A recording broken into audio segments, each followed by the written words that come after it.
যারা নন্দীর কষ্ট বোঝে না তারা মহাদেবকে বুঝবে কি করে।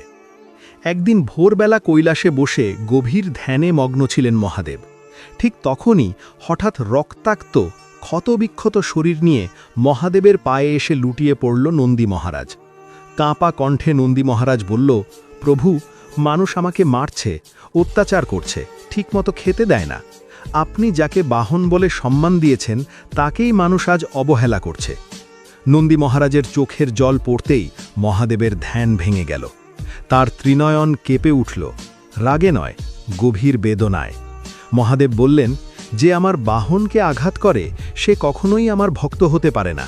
ভক্তি মানে শুধু মন্দিরে মাথা ঠেকানো নয়, ভক্তি মানে দুর্বল প্রাণের পাশে দাঁড়ানো।